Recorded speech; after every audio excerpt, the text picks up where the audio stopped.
All right, so today we're diving into a case that really hits home for us, dealing with the criminal justice system. That's a tough one. It is. This is the story of Nicole Lenway, Right. a Minneapolis crime scene investigator, Yeah. whose life took, well, a really terrifying turn It did. when she became the target of, get this, a murder plot Wow. orchestrated by her ex-boyfriend. So we're gonna unpack all of that. Yeah. The events leading up to it, the investigation, the court proceedings. We're gonna try to understand how this all unfolded. And I think it's really going to highlight the complexities of domestic abuse Oh, absolutely. and the devastating consequences that it can have. Yeah, and what's crazy about this case is this isn't just about like a single incident, right? This is years of harassment that just kept escalating and escalating Right. until it finally culminated in this terrifying event. So to really understand how it gets to that point, I think we have to rewind a bit. Back to 2012, when Nikki first met this guy, Tim Amacher, at, of all places, a Taekwondo studio. Okay, so it sounds like are we talking about like kind of a cliche, the charismatic instructor sweeping the new student off her feet? It does, doesn't it? And that's exactly how it seemed in the beginning. Yeah. It was like this whirlwind romance. And within a year, Nikki and Tim were living together. Okay. But even then, looking back, there were red flags. Like what? Well, for one, this guy, Tim, he had this reputation Yeah. as a womanizer. Okay. I mean, there's even an anecdote from one of his neighbors who described this whole purple porch light system he had going on. A purple porch light system? What do you mean? Yeah, like to signal when it was, and I quote, ladies' night at his house. Oh, wow. Okay. So, I mean, that's not exactly subtle. No, it's not. That kind of detail, even on its own, Right. speaks volumes about his character. Exactly. And how he viewed women. It's not just like harmless flirting. It points to a pattern, doesn't it? A pattern of objectification. Yeah. And a lack of respect. Right. And sadly, those red flags, they turned into something much darker before too long. Okay. Nikki has talked about how Tim was constantly flirting with other women. Right. He was insanely jealous all the time. Yeah. And he had this need to control her every move. Which are classic signs of an abuser, really. Setting the stage for manipulation and control. It's scary how subtly it can start. It is. It makes it hard to recognize the danger. Absolutely. And in this case, it went way beyond just words. Nikki actually described an incident where Tim, in a fit of rage, grabbed her by the neck Oh my gosh. and slammed her against a wall. Wow. This wasn't just a toxic relationship anymore. Right. This was dangerous. It's a stark reminder, really, of how abusers use violence and intimidation Right. to maintain their power and control over their partners. It's awful because victims often find themselves trapped, Of course. struggling with fear, emotional dependence, Yeah. hoping that things will magically get better. Right, right. And I think that makes Nikki's decision to leave Tim in 2015 all the more courageous. It does. But, and this is a big but, that wasn't the end of it. In fact, that's when another layer was added to all of this. Nikki found out that she was pregnant. Wow. I can't imagine the emotional turmoil. Right. Going through an unplanned pregnancy is difficult enough. Oh, absolutely. But to do it while trying to escape an abusive relationship? It's another level. It's just, fear. Yeah. especially with how Tim reacted to the news. How did he take it? Well, instead of being supportive, Yeah. he pressured her to have an abortion, Oh, wow. which thankfully she refused to do. Good for her. That decision to choose motherhood under those circumstances, Yeah. that says a lot about her, Absolutely. her strength and resilience. It does. Yeah. Yeah. And she really carried that strength with her as she navigated being a single parent. Yeah. Callahan was born in 2016. Okay. And even though by this point she had cut ties with Tim, Right. she still had this hope Yeah. that maybe they could figure out a healthy co-parenting relationship, for Callahan's sake. Of course. I mean, that's a common thread for a lot of parents in these situations, isn't it? It is. They want their child to have a relationship with their other parent. Yeah. And there's always that hope that things will be different Right. than they were before. Which, knowing what we know now about Tim, Yeah. seems, well, incredibly optimistic at best. Yeah. But anyway, it was during this time that another key figure entered the picture. Okay, who's that? A woman named Colleen Larson, Colleen Larson. who was, at the time, Tim's roommate. Okay. But she eventually becomes his girlfriend Okay. and gets involved in helping care for Callahan. Okay. So on the surface, Someone hearing this might think, oh, this is great. Tim's stepping up, showing an interest in fatherhood. Right, it seems like it. Yeah. But knowing his history, Yeah. you can't help but wonder, were his motives really that pure? Right, exactly. Was this genuine concern for his son, or was it something else? Yeah. Was he already starting to kind of weave this web of manipulation, Right. using Colleen to try and control Nikki and Callahan from a distance? It's like watching those pieces of a puzzle slowly start to fit together. Yeah, Even though we don't have the full picture yet.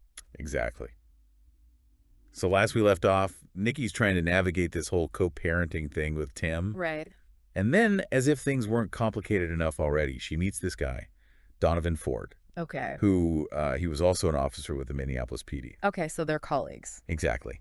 And by all accounts, Donovan was, well, everything Tim wasn't. Okay, what do you mean? He was kind, supportive, Right. genuinely loved Nikki and Callahan. He, represented a real fresh start for her. Yeah, a chance for real happiness. Exactly. But, and this is a big but, that kind of happiness, it was like a red flag to a bull for someone like Tim.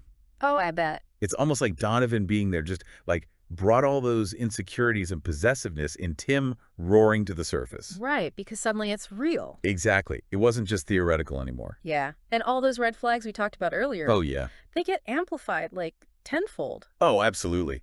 Suddenly, Tim, who couldn't be bothered to even show up for his son consistently, Right. is threatened by this new man in Callahan's life. Yeah, the irony is kind of sickening, isn't it? It really is. And it went way beyond just some jealous feelings. What Right? happened? Tim goes on this 5-year campaign of just relentless harassment. 5 years against both of them. Both of them, Nikki and Donovan. Wow. What did that look like? I mean, we're not talking about a few angry texts here. This guy was relentless. He weaponized everything he could think of to try and hurt them. Like what? Give me some specifics.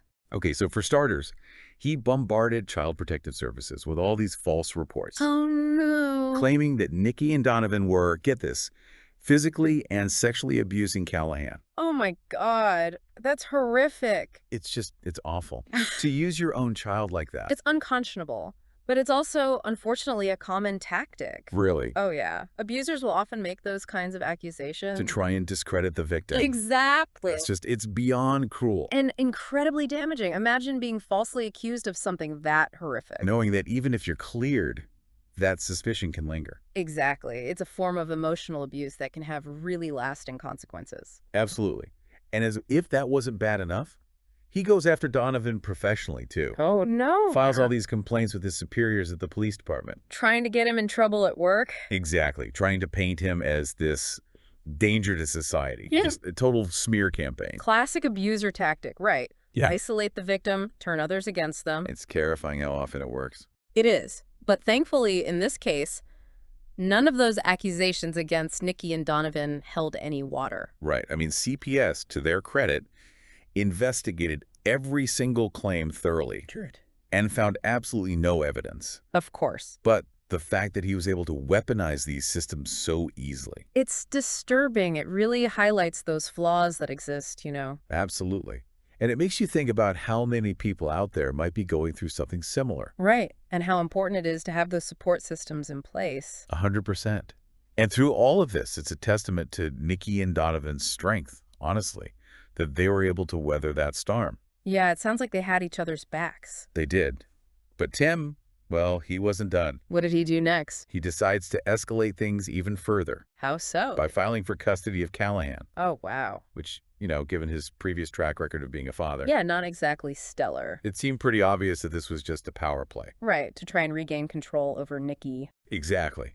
And at this point, Nikki starts to get really afraid. I can only imagine. She knew what Tim was capable of, so she filed for a restraining order against him. Good. She recognized the danger. Right, which is huge. It is. So many victims, they don't want to take that step. For lots of reasons, yeah. But it's so important. It is. But unfortunately, the system, it doesn't always move as quickly as we'd hope. That's true. So what happened while the restraining order was pending? Well, Tim, he doesn't let up. Of course not. He continues this whole campaign of manipulation. Like what? This is unbelievable. But he files a police report Okay. claiming that Nikki ran over his foot with her car. Are you serious? Dead serious. He actually presses charges for domestic assault. Oh my God, that's insane. Right. Another classic abuser tactic. Trying to discredit her, make her look unstable. Exactly. So what happened with the assault charges? Well, in this instance, thankfully, justice kind of prevailed. Okay. The jury saw right through Tim's act, and they found Nikki not guilty on all charges, like within minutes. Wow, they didn't even need to deliberate. That's amazing. It was a small victory, but a victory nonetheless. Absolutely. But anyway, back to this whole custody battle. Okay. So, in the fall of 2020, after this whole long, drawn-out process, the judge finally makes a decision. Okay. And Awards sole custody of Callahan to Nikki. that's great news. It was. Tim was granted 1 supervised visit per week. Okay, that seems fair. Yeah. You'd think at this point, things might finally calm down a bit, but But no, of course not. nope, not even close. What happened? Tim was not done trying to control the narrative. In what way? During one of his supervised visits, he got caught coaching Callahan, who was 5 years old at the time, Oh no. Coaching him to do what?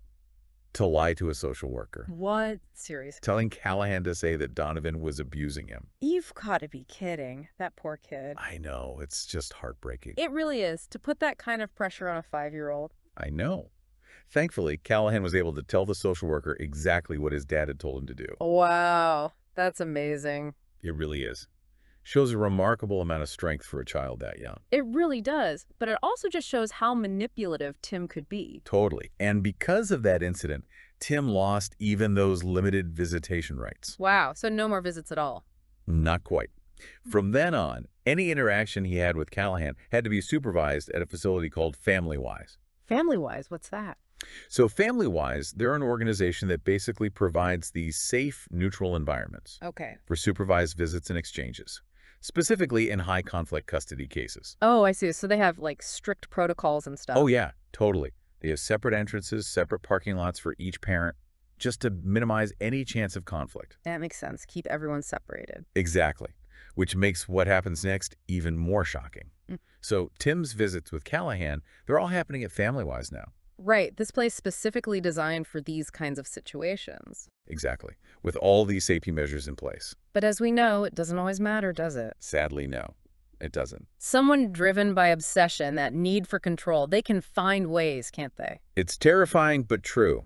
And in this case, that manipulation, well, it took a very dark turn on April 20th, 2022. That's the day of the shooting, right? It is.